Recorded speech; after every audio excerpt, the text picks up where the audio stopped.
welcome and many thanks for being here this evening, and apologies for not being able to be there in person on this occasion, but hopefully a virtual presence is better than none. And my mum and dad are here though, so hi mum and dad. Hello to the staff, friends and the judges of the award. I'm sorry to have missed you on this round, but hope to catch you on the next one.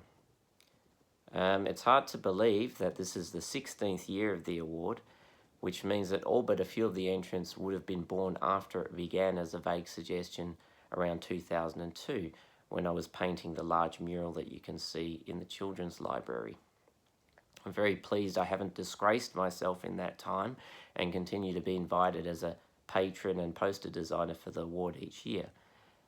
The award has continued to evolve and grow in that time, and I'm pleased to see that the basic idea has remained the same, which is just to give local young artists a place to submit and share their work and show it possibly in an exhibition if they're selected.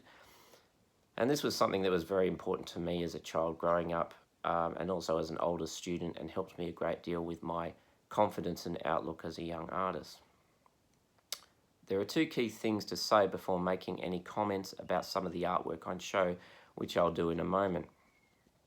Firstly, thanks to the 1,500 plus entrants from the far north to the deep south, who have been so generous and brave in sharing their work. Without entrants and lots of entrants, there is simply no event. All those entries have kept the award organisers and judges very busy, and also demonstrate the value, enthusiasm and arguably the need for an art award that is particularly focused on school-age artists in WA. We are grateful for your participation. Second thing to say, without wishing to be immediately self-contradictory, is that all art competitions are kind of silly. Running races make sense. Everyone is trying to run the fastest, I get it. Giant pumpkin awards, easy. Measure the pumpkin. Whoever has the biggest one wins a prize. The World Cup, sure, everyone is trying to score goals with an arithmetic that even the ball can understand. The rules, needs and outcomes of such competitions are clear and plain. But art is not like that. In art, everyone is running a different race, with different ambitions, different languages, skills, subjects, styles, and cultures. We are never on the same track, in the same room, or even in the same universe. In short, you can't compare one work of art very easily with another. One painting is not actually better than another. One artist is not better than another. An orange is not better than an apple, and an apple is not better than an orange. But at the same time, you do want to have something and some place for young artists to send work to receive some kind of feedback, and sure, a few prizes would be nice. Our prizes, using the term cautiously, are modest and practical, things you can use to make more art. And we've been careful to call this an award rather than a contest or a competition. An award does not mean winners and losers, and certainly there is too much obsession with this in our contemporary culture. Comparison and competition, measurement and grading. This award is just a way for judges to choose some examples of really great work and present them for your consideration. As if to say, we think an artist did something really good here, let's all figure out what that is, agree, disagree, and agree to disagree. Each person visiting this exhibition will have their own favourites for their own reasons, and that's what art is all about. A free space for expression of free thinking. Perhaps nowhere do we see this more than in the work of young developing artists. Each year I'm so impressed by the sheer diversity of styles, subject matter and approach that each artist takes. And you won't find this variety in many adult exhibitions or folios. Maybe it's due to the sheer breadth of childhood experience, something that I myself try to return to in my own work as a picture book writer and illustrator. I can't recall a time in my life that was so unburdened by artistic rules, so crazy and experimental, and yes, confusing, ill-defined and even unhinged. Believe it or not, these are all perfect conditions for making good art. Childhood, arguably, is the ultimate artistic laboratory. As an adult, I can feel the strictures of a so-called career, from earning money to achieving acceptance, overthinking one's ambitions, or dare I say winning awards, as so many wingnuts tightening up a box that would otherwise be a free space of aimless, curious, purposeless play. I won't get into that too much, but these issues are some that older students, around years 11 and 12 especially, might already feel creeping onto the paper or canvas in a somewhat paralysing way. The concern about what other people might think, what peers, teachers, parents, or Instagram followers might say, concerns about whether or not I am a real artist, better or worse than this or that, whether I should have a style, a motif, a look, a profile, or, heaven forbid, a marketable media presence. For many adults in the room, the phrase, "I can't draw to save my life," is the sad outcome of those misplaced and highly corrosive concerns. And that's why it can be so refreshing, either for myself as an older professional, trying to think young, or any adult who believes that they are not artistic, to look at the work of children for inspiration. It's a sort of return to factory settings. Did you forget that anybody can draw anything that they want? Often only the youngest are so fearless and inventive, so uncaring and pure of spirit, as to just grab that pencil or brush and do it, to think openly with something other than words or plans, expecting no great outcome. That alone is worth applauding and deserves encouragement and preservation in a world that may or may not welcome such individuality. There's an eternal lesson here for the ageing imagination, to take care of our young instincts. With this in mind, I'd like to comment briefly on the pictures chosen by the judges this year. This choosing is a far more difficult process than you might imagine, particularly as said at the outset, because it's not about competitive rules. Yes, there are certain criteria to think about, such as originality, technical accomplishment, choice of subject, line, colour, and so on, but also subtler things like humour, detail, and weirdness, which is a favourite of mine. But they are not rules, and at the end of the day, I think the judges would agree that works chosen as commendable are hard to fully rationalise, and more often than not, choices based on gut feelings and intuitive responses. Indeed, some works, as I notice with my own paintings, end up being good by accident as much as effort. The entrants themselves might be surprised, as I think children often are, by the praise of adults, who so frequently and woefully get it wrong. I remember thinking this a lot when I was a child. They so pick the wrong ones. What's up with these adults? They must be too old or something. The main principle for anyone, judge or not, is simply this: is a picture interesting? Does it make you feel something? Hold your attention? Does it feel honest or authentic or real? And does it then invite a discussion of what that feeling of realness is? This can be an internal conversation or a conversation that you have with people around you at an event such as this one. And all paintings and drawings are really dead things when you think about it, but they come alive when we look at them and talk about them. The more you look, the more they live and unfold. They are living social things, so let's enjoy them as such. So now I will comment on a few of the works that have been selected by the judges. So the first one to talk about is Best Rabbit Ever. And with or without the great title, this is such a charming picture, which reminds you that age is irrelevant when it comes to making a good picture. I would be happy to have painted this myself, or if any of my adult friends had said, have a look at this painting that I did, I would say that's awesome. It's something about the looseness of the paintwork, the expression of the rabbit, possibly as much accident as design, all tied together by that tiny dot of a red tongue, like a badge of rabbit pride. Who would argue that this is not the best rabbit ever, at least in the mind of this particular rabbit? Jellyfish.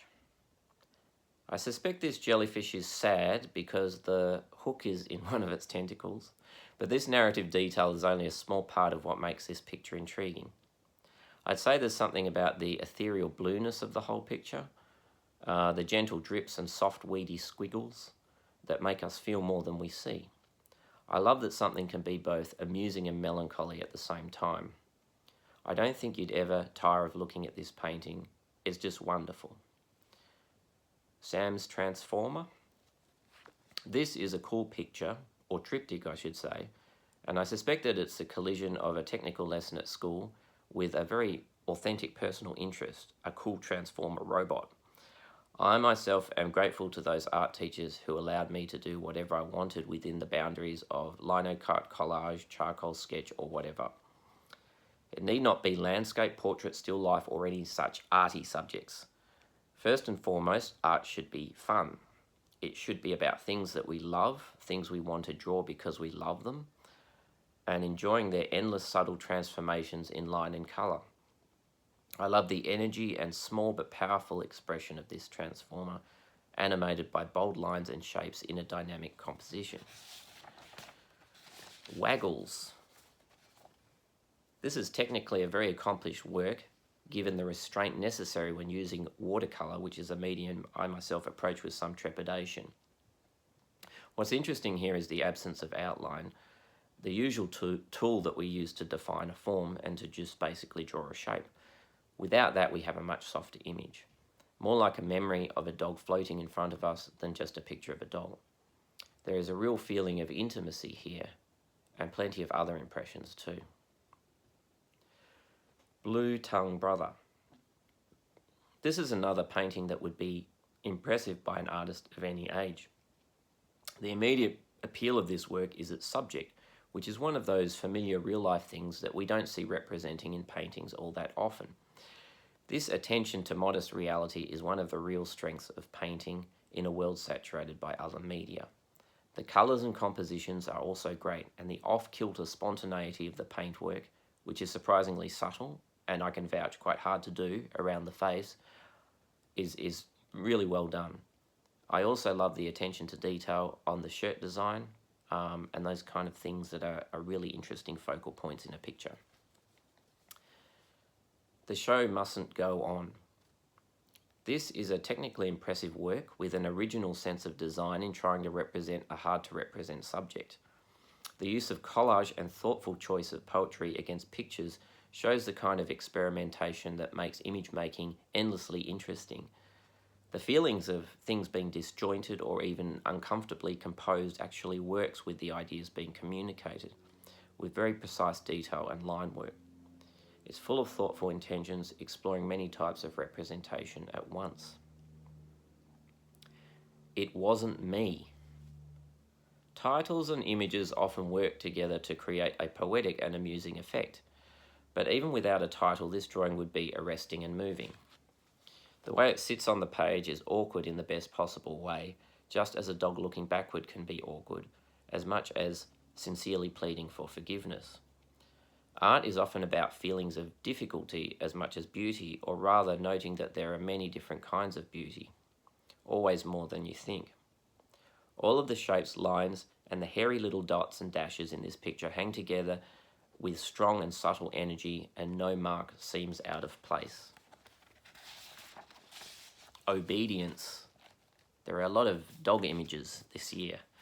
This one feels very specific and original in its style, particularly that simple line with adjoined dots for eyes that gives the subject a kind of earnestness, sweetness, seriousness, and a floppy doggy nonchalance. Well, that's my own reading. I'm sure you can have your own. The mix of accident and intention that is a hallmark of this tricky medium has resulted in simple but varied marks that come together really well. A quiet street. This meticulously observed and imagined landscape has an attractive vibrancy and shimmering energy of the kind that comes with hand-drawn and painted details, allowed to do what they do best. In describing straight objects, there are no straight lines, and this organic movement is what keeps things interesting and inviting. I love how those loose swathes of paint are offset by very tiny measured details, drawing patient attention to small things. We really see here how another person looks at the world, maybe as we do and maybe entirely differently. Self-portrait. Here we see some impressive painting ability, and portraits are always a great test of this because the human eye knows nothing better than a human face, especially if it's the artist's own face. The colours and attention to detail are fantastic. The small strands of hair, the tones of the teeth, and carefully painted edges to everything, things I appreciate as a fellow painter because they are very difficult to get right. Aside from all that, the picture seems so full of life and casual optimism. Wise Owl. Another work that is just terrific regardless of the age of the artist. The real trick of drawing and painting is to capture the immediate spirit of a subject using techniques that are not at all immediate, but very slow and meticulous, rendered bit by bit. Here that's been achieved. The image feels wonderfully direct, fresh, and most of all owlish, as if it's just sprung into being by a sheer force of its own will. Feed me. This is an effective and understated use of subtle drawing and stark shapes with elements of photographic distortion. As an image of a dog, it is soulful in a very simple way, and good art often strives for that kind of simplicity. It's also satisfying as an abstract composition of beautiful monochrome forms. It's important when appreciating an image to think about such things, not just the subject or what it represents, but the pleasure of looking at the bits, the lines and shapes, which is also the basic pleasure of drawing. Tranquility. This is an intriguing work that seems to be a kind of visual poem inviting many questions, mainly due to the somewhat jarring symbolism of an Australian flag in the first panel. This might be the passage of a single day or centuries, and in either case the natural landscape dominates any other incursion, remaining gentle, silent and steadfast as if something of a well-kept mystery. At least this is my own reading. I can imagine many others. The role of the artist is not to tell or explain, but to simply resolve an idea for themselves, bringing it into something visible, and then step back and let others think about it for themselves. The generation gap. Aside from the interesting subject and combination, these are beautiful standalone paintings also. I'm really impressed by the colour palette, the careful tones and handling of materials, of creating images that are both documentary and poetic with gentle textures and a sense of forms melting in and out of darkness. A great sense of composition and framing here too, and I can imagine many of these skills could transfer easily into other media such as film. The subject is interesting because it presents a sort of argument. Is there a gap of experience between generations, or maybe none at all? You might either accept or refute, but most of all just think about it. Never tear us apart. Another intriguing and complex work that invites us to pause for much longer than the usual glance, especially in a post-digital age when that glance can be very shallow, and wonder about the origins and meanings of the subject as it is represented. Is this a portrait of the same person or two different people, perhaps within the same family? The contrasting colours, textural detail, and sense of rupture or even violence through torn surface holds our attention as much as the staring, almost vacant gaze of the subject, or subjects. A strong impression of an undisclosed story, allowing us the freedom to read into it what we will. Well, that's a wrap of my own impressions. I hope they add as much to your viewing experience as any comments by the judges, which are always very interesting to hear about, especially for a young artist receiving feedback from somebody who isn't a teacher or a parent. Many thanks to the City of Subiaco and our sponsors, to the Mayor, the judges and esteemed guests, the organisers and the tireless staff at the Evelyn H. Parker Library who put in a huge amount of work to make this happen. Most of all, thanks to the artists themselves. That's you guys. And also, you guys, the parents and the teachers. Without your collective support, encouragement and wisdom, there may not be any artists in the world at all. And who would want to live in a place like that? Certainly not me and probably not you. May you continue to imagine, make and discuss, bringing new things into being, and I hope you have a wonderful evening. Thank you.